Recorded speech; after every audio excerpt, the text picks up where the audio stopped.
Financial front, your market update for the week of February 6, 2012.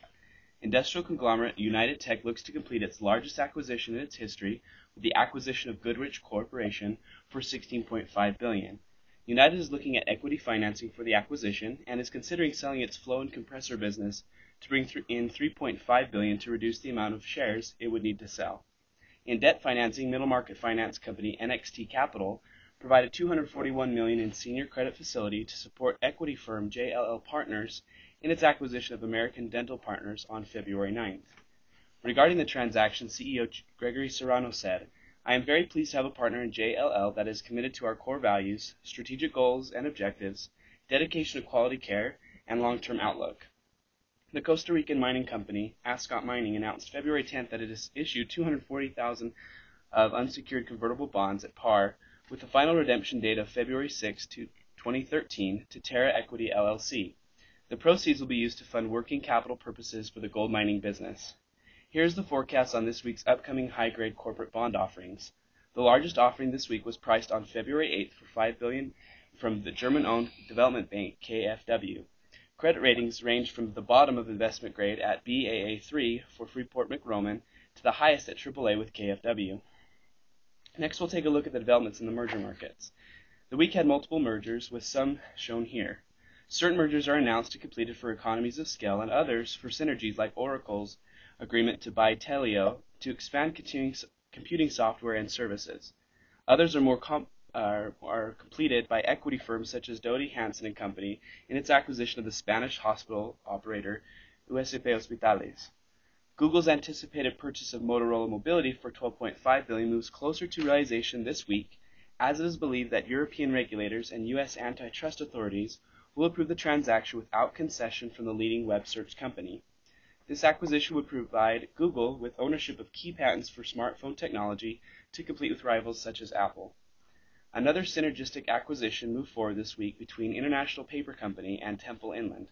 International was forced to raise its bid to $3.7 billion, or $32 a share, from its previous offer in June of $30.60 a share, as Temple Inland felt that the first offer was too low. The Department of Justice cleared International Paper to complete the purchase on the conditional settlement agreement in an antitrust case that International sells 4 mills owned by Temple Inland over the next 4 months. Regarding the purchase, CEO John Faraci said that Temple Inland will make International Paper's already good industrial packaging business an excellent one. Following the same strategic mergers by Google and International Paper, Fidelity National Financial announced Monday that it will purchase all remaining shares of the restaurant chain O'Charley's for $221 million, or about $9.85 per share. Chairman William P. Foley said, "We have been seeking an investment in a larger, scalable strategic restaurant operating company to complement our successful investment in American Blue Ribbons Holdings, LLC. He believes Fidelity National Financial can improve O'Charley's operating performance." On Friday, Charter National Bank and Trust and the SEC Bank were closed by regulators. Barrington Bank and Trust will assume all the deposits and purchase the assets of Charter National Bank, and First Merchants Bank will do the same for the deposits and assets of SEC Bank. The two failures are the 8th and 9th banks to go thus so far in 2012. On the stock market, all the major indices were weak Friday, as the S&P 500 lost 0.69% to finish at 1,342.64. On the New York Stock Exchange, declining issues outpaced advancing issues 3.1 to 1.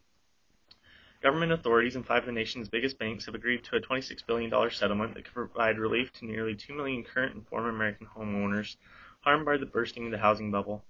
The 5 mortgage servicers in the settlement, Bank of America, J.P. Morgan Chase, Wells Fargo, Citigroup, and Ally Financial, have largely set aside reserves for the expected cost of the accord, and investors are likely to cheer its announcement because it removes one more legal worry for the industry.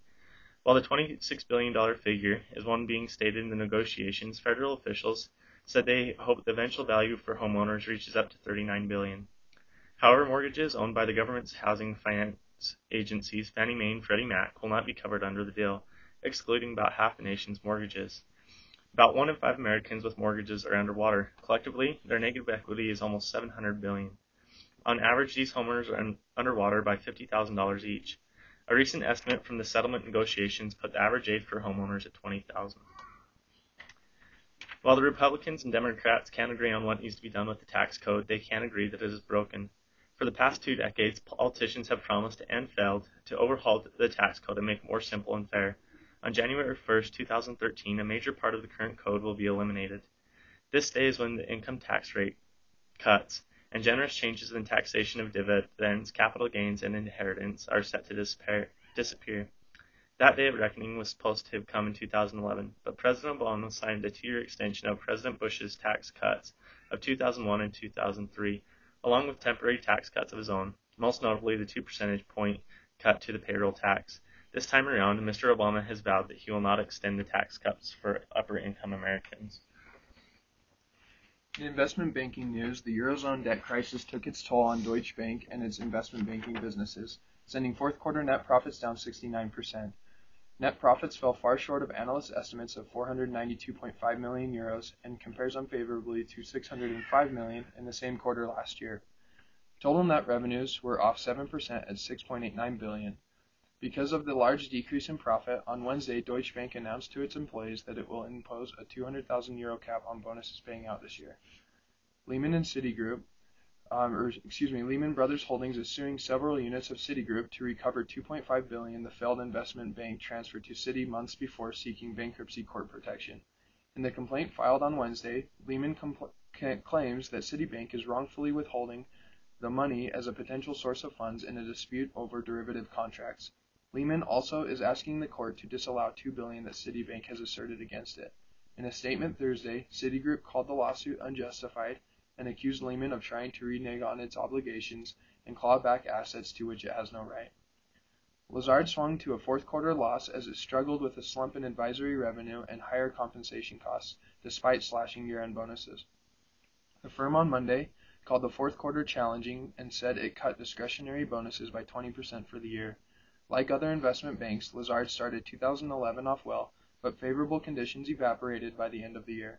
Fourth quarter revenue in its advisory business slumped 26% from a year earlier to 260.5 million, while the asset management usage posted a 20% decline. Lazard reported a loss of 4 cents a share compared with a year earlier profit of 77 cents a share. UBS said it will slash its investment bank bonuses for 2011 by 60%, while the head of the unit will forego any bonus following a trading scandal in September that cost the bank 2.3 billion and pushed the investment bank into a 2011 loss of 1.32 billion. The UBS board has also decided to take back 50% of share-based bonuses awarded last year to investment bankers whose bonuses exceeded 2 million, one of the biggest clawbacks seen to date at any bank. Facebook founder and CEO Mark Zuckerberg and his team told the investment banks involved in the social networking firm's IPO to stop leaking details of the planned offering to the press. The banks include Morgan Stanley, which is the lead firm on the IPO, JP Morgan Chase, and Goldman Sachs, among others. Zuckerberg wasn't happy that the February 1st IPO filing date and some other details emerged in press reports early. A Facebook executive stated that it wants to be taken seriously and viewed as a blue-chip company. Facebook officials expressed their concern in phone calls and emails to bankers. The highly anticipated IPO means 40 million in potential earnings for banks and added value to their credibility, which could help them attract future IPO business. The banks reacted to Facebook's concerns by warning employees not to discuss the IPO. Developments this week in the global markets include the S&P lowering the credit rating on 34 Italian banks. Among the banks downgraded were some of Italy's largest, citing concerns over Italy's financial vulnerability and expectations for weak profits at the banks. Investors had dumped Treasury debt Thursday after Greece seemed to make a breakthrough with its creditors by agreeing to deep cuts in public spending, but demands for even more cuts and assurances from Greece's European partners prompted investors to seek relatively safe places to stash cash, pushing Treasury prices higher and their yields lower. Stocks snapped a 5-week winning streak on Friday, and the euro slumped as planned wage and pension cuts in Greece hit a new obstacle, raising fear that the country may not get the aid it needs to avoid a messy default. The euro retreated from Thursday's 2-month high above $1.33. European woes as many European nations continue to accumulate debt, causing their economic growth to slow, leaving a challenging scenario. Greece has been in the news daily this week as financial unrest has caused effects on the market throughout the world. As a result of the critical bailout plan for Greece's economy being in limbo, oil prices tumbled over $1 as the week came to an end. Other commodities such as gold, cotton, and natural gas also decreased over this last week. Protesters and violence has taken the headlines in Greece this week as the country's parliament votes on a €130 billion bailout in an effort to ease the huge debt burden. The country must pass this bailout measure to avoid default on its debt in mid-March. Late Sunday night, the bailout was passed, causing its citizens to loot and set fire to many buildings and injuring over 120 people. Doug Whitman, the president of a California hedge fund firm, was charged Friday with being involved in 2 insider trading schemes that enabled him to earn $900,000 in illicit profits. Also, 2 Bear Stearns hedge fund managers, who were acquitted in criminal charges in 2009, are prepared to settle a civil case with the U.S. market regulators over subprime mortgage-backed securities, according to a person familiar with the case. Hedge funds started the new year with gains thanks to a rally stock market that gave them their best monthly performances in more than a year. Hedge Fund Research, a Chicago-based firm that tracks flows and performance in the $2 trillion industry, reported its fund-weighted composite index rose 2.63% in January. Paulson & Company and SAC Capital Advisors have decided to target investors in Brazil. The 2 huge hedge funds will be sending executives to the Hedge Fund Brazil Forum in Rio de Janeiro later this month.